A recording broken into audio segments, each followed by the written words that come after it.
Hello all, welcome to screen space. ఈ వీడియోలో రీసెంట్గా నెట్ఫ్లిక్స్లో స్ట్రీమింగ్ వచ్చిన love and tangled Korean movie review అయితే తెలుసుకుందాం. అయినో లేట్ అయిపోయిందని చెప్పేసి 2 days పైన అయిపోయింది మూవీ వచ్చి. బట్ ఏం చేస్తాం భయ్యా, మనం ఖాళీ లేకుండా కంటెంట్ పెడుతూనే ఉన్నాం. తెలుగు డబ్బింగ్ కదా అని చెప్పేసి కొంచెం లేట్ చేశాను.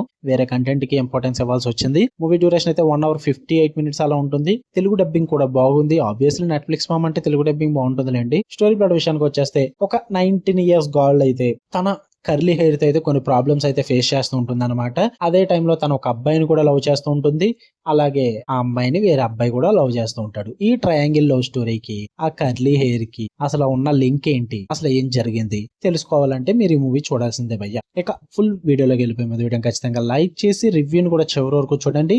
రివ్యూ నచ్చితే ఛానల్ కూడా ఖచ్చితంగా సబ్స్క్రైబ్ చేసుకోండి భయ్య. ఇక ఈ మూవీ విషయానికి వచ్చేస్తే ఫస్ట్ థింగ్స్ ఫస్ట్, నాకైతే యావరేజ్ వాచ్ భయ్య. కొరియన్ లవ్ స్టోరీస్ ఎవరైనా ఇష్టపడే వాళ్ళు ఉంటే కనుక ఒకసారి ట్రై చేయండి వాళ్ళు అయితే. బట్ రెగ్యులర్ ఆడియన్స్ అయి ఉంటే కనుక యావరేజ్ వాచ్ అని చెప్తా. ఫస్ట్ విషయానికి వచ్చేస్తే పర్ఫార్మెన్సెస్ బాగా వర్కౌట్ అయ్యాయి భయ్య. నాకు మెయిన్ లీడ్స్ ముగ్గురు కూడా పర్ఫార్మెన్సెస్ చాలా బాగా అనిపించాయి. విజువల్స్ అయితే అదిరిపోయినాయని చెప్తా. చాలా కలర్ఫుల్ గా ఉంటుంది మూవీ అన్నది, బాగా వర్క్ అవుతుంది. అండ్ వీళ్ళు తీసుకున్న కాన్సెప్ట్ కూడా ట్రయాంగిల్ లవ్ స్టోరీ అన్నది బాగా ప్రెజెంట్ చేశారు. కొత్త కాన్సెప్ట్ అని అయితే మాత్రం చెప్పండి, నేను చాలా మూవీస్ లో చూసిన కాన్సెప్ట్. బట్ ప్రెజెంటేషన్ కొంచెం అక్కడక్కడ కొన్ని పాయింట్స్ బాగా వర్కౌట్ అవుతాయి. అండ్ ఆ లవ్ మూమెంట్స్ కానీ, ఎమోషనల్ మూమెంట్స్ కానీ, అండ్ ఆ రొమాంటిక్ మూమెంట్స్ కానీ ఇవైతే కొంచెం బాగానే వర్కౌట్ అయినాయి అని చెప్తా. అంతే భయ్య, ఇంతకు మించి చెప్పుకోదగ్గ విషయాలు అయితే ఏం లేవు మూవీలో. చాలా రొటీన్ ఉంటుంది, ఫెమిలియర్ గా ఉంటుంది, ప్రెడిక్టబుల్ గా ఉంటుంది మూవీ అన్నది. చాలా మూవీ చూసేసాం ఇదే కాన్సెప్ట్స్ తో, ఇదే స్క్రీన్ ప్లే తో, సేమ్ అలాగే ఉంటుంది. కొత్తగా అయితే ఏం ప్రెజెంట్ చేయరు మీకు, చాలా రొటీన్ గా ప్రెజెంట్ చేస్తారు. ఇంకా కర్లీ హెయిర్ కాన్సెప్ట్ ఏదైతే తీసుకున్నారో దాని వల్ల యూజే లేదు భయ్య. ప్రెజెంట్ చేశారు ఏదో హ్యూమర్ కోసం దేనికోసం అన్నట్టుగా, బట్ అంత ఇంపాక్ట్ అయితే లేదనిపించింది నాకైతే ఆ కర్లీ హెయిర్ గురించి. Just triangle love story main plot.